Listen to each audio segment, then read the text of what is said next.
some small investment of time. I detest this. I detest your complaints. I detest you, you pretty little turd. I detest your attitude toward me also. I detest the fact that you think an image of me will keep me in the hearts and minds of Americans for all time, rather than the work I put forth on their behalf. Hugh, is there not anything you resent or detest? I detest finding corn in my stew. Did you say corn in your stool? Yes, I did. Why did you say that? Stuart asked. What does it mean? It means that my body is not processing food as it should. And you despise this? I loathe it. It means that I am aging, and that makes me think of death and alas. Unlike you, Mr. President, I will not be remembered for having accomplished great things. You extrapolate all that from finding corn in your stool. That is what I believe it means. It could just mean that the corn is tough. I find corn in my stool also. How about you, Mr. Stewart? Careful corn. How can you not like corn? It's like not liking whiskey or tobacco or beef. I prefer candies, tea, and fish, actually. You are a pretty little man. You give me another reason each day to despise you, Stuart. You don't have to enjoy my company, sir. Just my art. I suppose manure has its place in making fruit. That I am manure to you, sir, is quite an honor. Though I sense sarcasm, Stuart, I feel it will be granted to you. Why is that, Gil? Manure serves a purpose in the daisy chain of all life. It serves, as you indicated, to feed the fruit. The fruit feeds us, and we in turn yield more manure. It really is integral to things that without it, the whole real assembly stops. It has a holy purpose, almost. I should think so, Mr. President. Two great minds of our day discussing turds. What was that, Mr. Stewart? He doesn't like our talk of still manure, sir. Oh, well, what would you have us discuss then? Furniture? Pretty silks? Art? I believe we can all still be men and discuss art, yes. Art is not interesting. How can you say that? You're a painter. I am a record painter. My paintings are recordings of men, events. But you are an artist. Yes, but with limitations. Very American limitations. What is limiting about being an American? Nothing really, but we are not going to be Carbaugh, Da Vinci's, or Brands. Who wants to be? I strive to be a teacher. What is the purpose of effort if it's not to be the best at the task at hand?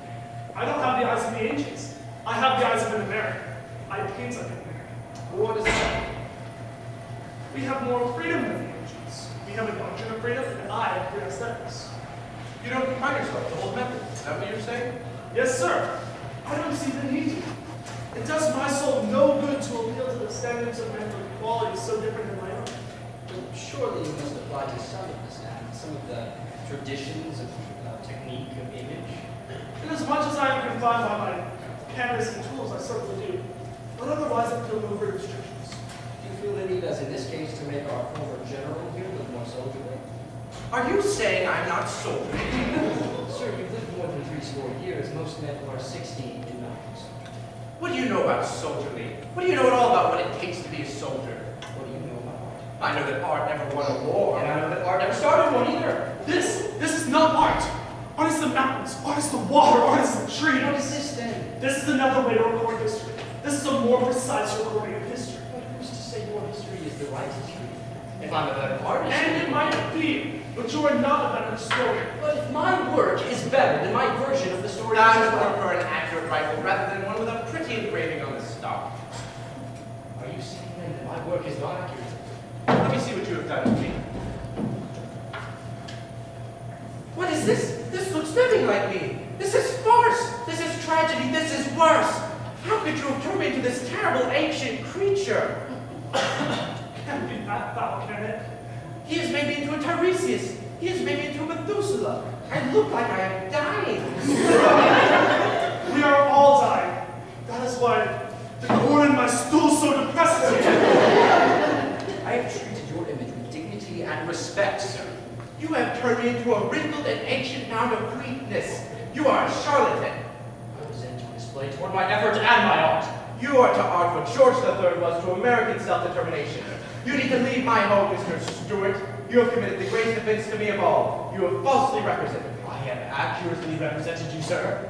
See Peel's work. Peel was a soldier. Thank you, sir. You may both look if you like.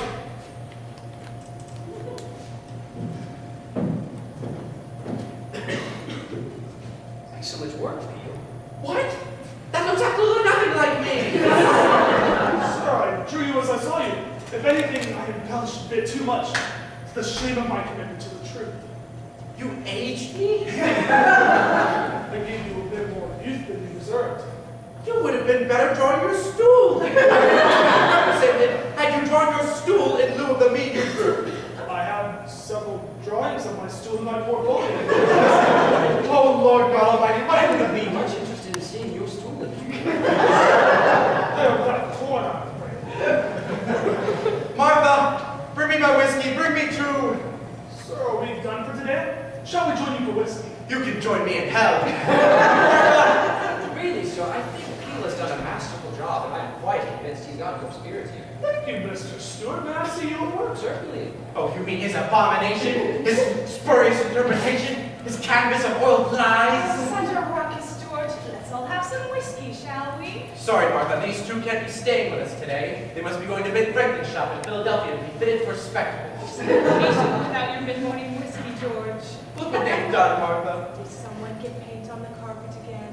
Hello, Martha. Little Charles, how are the children? Fine, thank you. You remember Mr. Stewart, don't you? Gilbert, good to see you again. It's my pleasure, Mrs. Washington. So, what have you boys been painting today? This mean old man of mine? Who are you calling old woman? Hush, George. You're upsetting the pictures. I'm the one who's upset about it here. That's why you're under your whiskey. Now have some. Lunch will be ready in 2 hours. It's always nice to see you, Martha. You as well, Charles. Let me see your work. What do you think? He really did look so good when he was younger, didn't he? Peel has done it. I'm ashamed of my own work, really. You should be. You shouldn't even be a painter. You should be back in an Irish debtor's prison. I moved to America to enjoy freedom, sir. You moved to America to stay out of jail. They mean the same thing. I just like my way of saying it. Enough mean talk, George. Let me see your work, Gilbert. Oh my goodness. It saddens me also. I am a lady. Why? That doesn't look like me at all. You have earned some whiskey as well. Such fine work. What whiskey for us all? Corn truly is the greatest plant on the planet. So tough, so versatile. Mr. Thomas Jefferson would say that it's so great. Well, I can tell Mr. Jefferson about a place I have seen corn and never once spotted with. Oh, do tell me, Charles. Well, this morning, I was Nothing saying like me at all. Much more than you might like to think, sir. In any event, it's how you'll be remembered. I would like no one to see this. Either of these. I'm thinking about putting mine up in a gallery. Excellent idea, Charles. Then everyone can share my joy. I'm going to print copies and sell as many as I can. Everybody wants to see it. Of our dear first president. It should be coined so that everyone in the nation may have one. Oh, printed on paper money, perhaps. Excellent idea. Then everyone can have their own personal presidential portrait of my man, my dear George. So I might be falsely represented on a national scale. Drink your whiskey, George. I'm going to be drunk. I'm going to be rich. I detest portraiture. I detest poverty. I detest sobriety. Let's all have one. I detest mortality. Don't be so morbid, Charles. You had a corn story you were going to tell. I think I'll tell you a little. Happy coincidence. Corn whiskey as our mid-morning refreshment, and a corn story to go with the corn hash we'll be having for London. The year is 1861. The place is New York City, inside of the studio of Matthew Brady. His subject is Edwin Forrest, noted actor and an individual who worshipped at the temple they call the Mirror.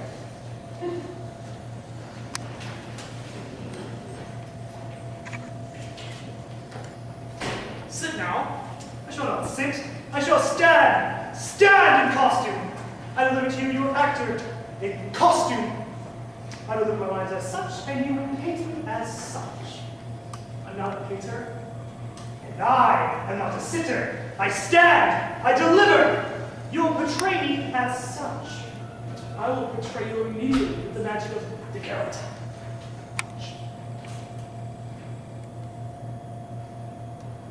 And now, we move across time and the ocean to London, 1871, to the studio of James Abbott McNeill Whistler and his dear sweet mother, Anna McNeill Whistler. Whistler, but I hardly... I don't think that's a very flattering impression you're going to give the world of your dear mother. I'm not trying to flatter you, Mother. I'm trying to catch the shapes, the grays and the blacks. Oh. Which form the image I have of you. That's excellent. I can tell my friends I'm gray and black to you. Well, from here you are. I hear Rodin lets his models pose nude. I am not Rodin. You certainly are not. Making an old woman sit hour after hour in a chair. You offered to do this, Mother. I thought you might let me pose nude. No, there will be no nude sittings today. Because you were not Rodin. Because I'm not Rodin. You're not as good as Rodin, are you, James? Mother, Rodin works in a completely different medium. Rodin is a completely different man. He concerns himself with motion. I concern myself with composition. You're jealous of Rodin. In no way am I jealous of Rodin. I hear Rodin has a girlfriend. You don't have a girlfriend, do you, James? I hear Rodin has many girlfriends and a little something that's incurable he picked up on him. You're jealous. You need to sit still. I want to meet Rodin. I want to model for Rodin. Still, Mother. Just drop a little bit if it'll make you happy. It would make me happy to take my clothes off. You may take your clothes off when we are done, upstairs, in your room, in the dark, without me having to think about it. And back to 1861 to Mr.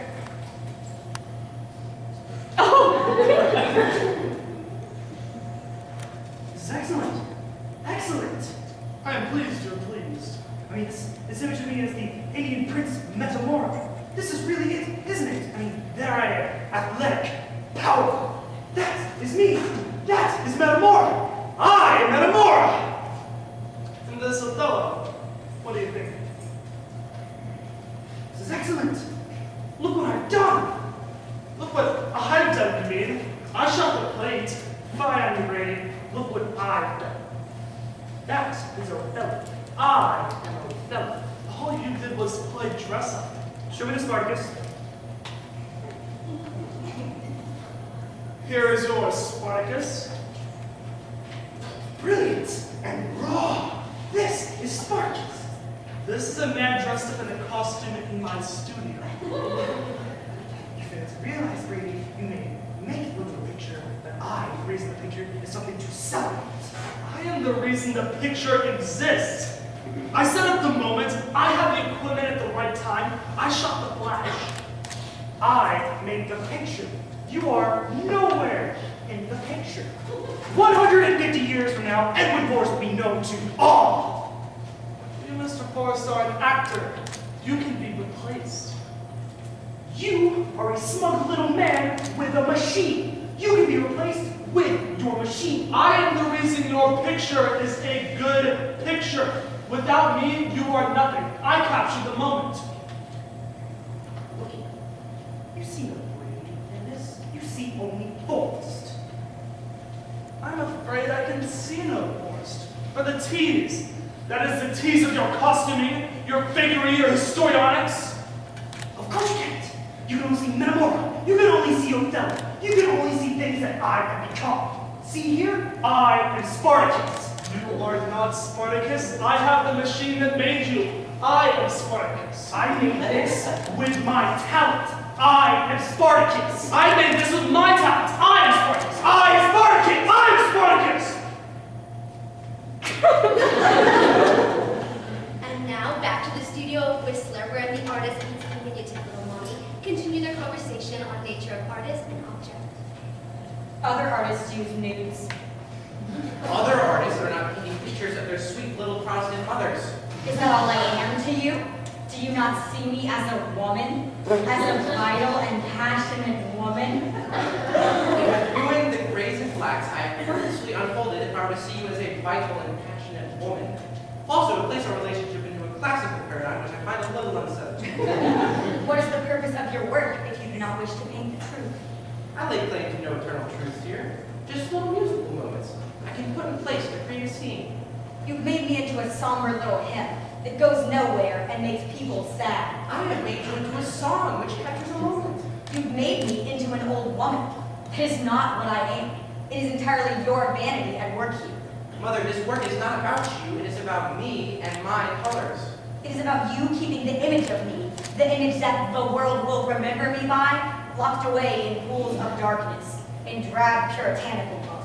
You are a quiet little and dignified woman. I was hoping you might paint me into a mighty queen, an illusion of power. Would you like to be a Helen? There's certainly some Helen things to this picture. But then again, this is not about the subject. It's about what I've done with the subject. I was hoping for more of a Crescent, or maybe a Helen.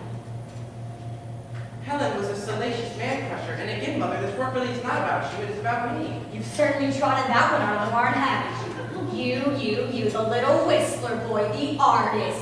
I want to look good in my own painting. Mother, this is not how the world should remember you by. And again, it's not about you, it is about me. James, I feel like I suffer from an identity crisis here. You painted something that is simply not me. Your own self-importance has overtaken this portrait, leaving me poorly defined. I have painted you in the moment, as I have seen, with my vision of you.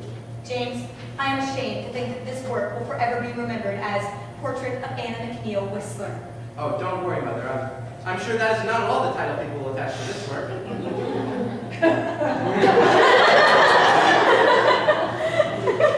Andy Warhol may not be high, and he may not be poorly adjusted.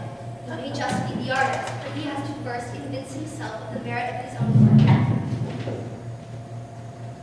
15 minutes of fame. That sorry platitude. All I will become known for. Sometimes I hate the things I say. I hate my life. I hate these things, but mostly, I hate you. You filthy, two-tone, sorry soup toilet. Who is it? Andrew, it's time to go. Let me in. Odie. The world sucks. Andrew, would you let me in? Nothing. You are nothing. You're a can. But with me, you're art. I paint you. I give you dimension. I give you beauty. And you're art. Andrew, would you please let me in? I make you great. I am the creator. I have the gift. I am the gift.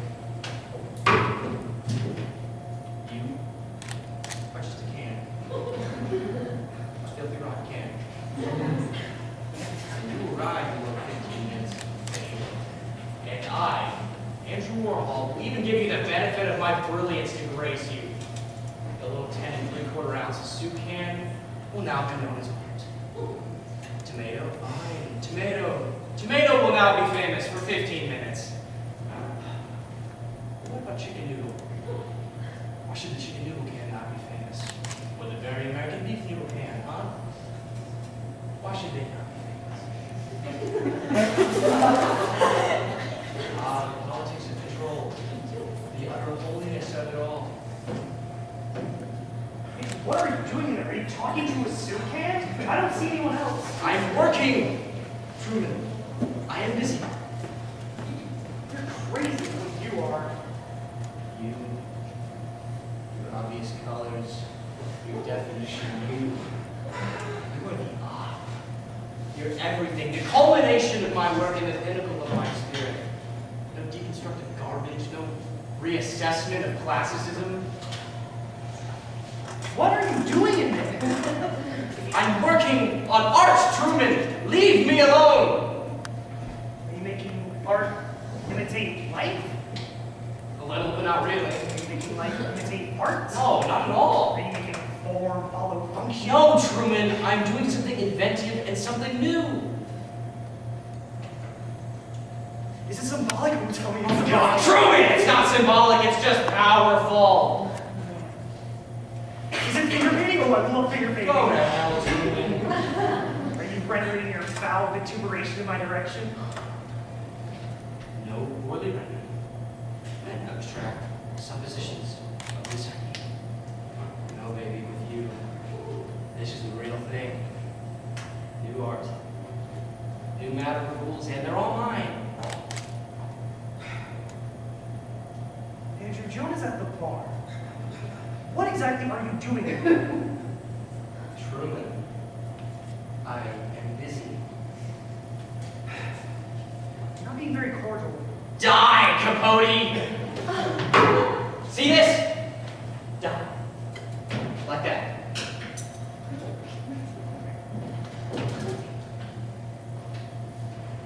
I've discovered something. I've discovered something too, Andrew. Maybe I can come and we can discover something together. I'm discovering art, you dwarf. I found meaning inside the story. I found meaning inside the subject. Things that are real. Joan at the bar. And I'm pretty sure she has some gossip for us about some Hollywood. Hollywood people, huh? Sure, she wants to talk about something about Hollywood. Well, that's kind of real, isn't it? Hollywood is about as real as it gets. It is, isn't it? I mean, she's pretty famous. She must be. She talks to all the famous people. She mentions them. In her writings, I know. She mentioned me. She's a scab. Well, Andrew, I'm going to sit out here and let you think about this. I feel like you're on the verge of something great. And sometimes it just takes a few minutes to just get worked out. So you work that out, Andrew Warhol. I hate you, Sherman. I love you, Andrew. But please, for both of us, would you just work that hard?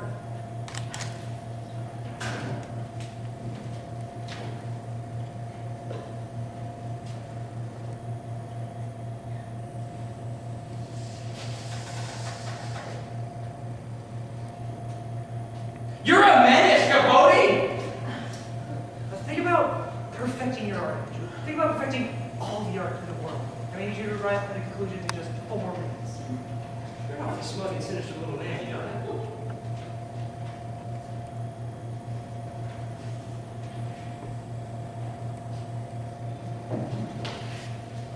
I hear some bustling about in there, Andrew. Are you onto it? I'm on it, Truman, and this time I have it. I'm on it like pop on drips. I'm on it like Jocko on drugs. Oh, paint you exciting man, you. I'm on it, Truman. I have it now. Oh, I can see you through the window. You're really on it, Andrew. Ah! This is great.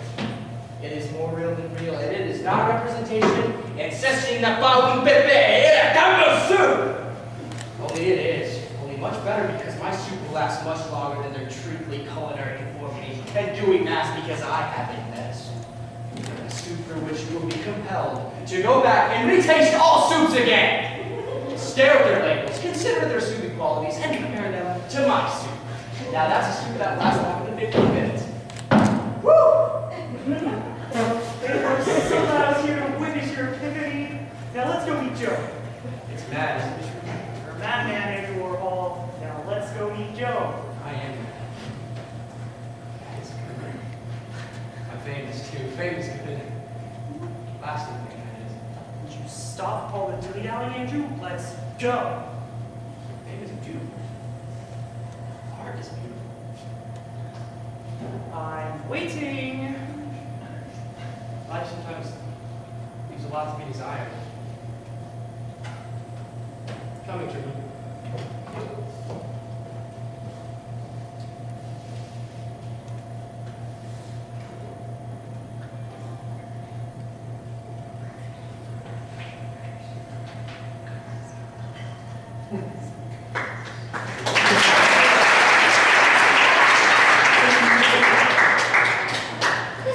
This looks nothing like me.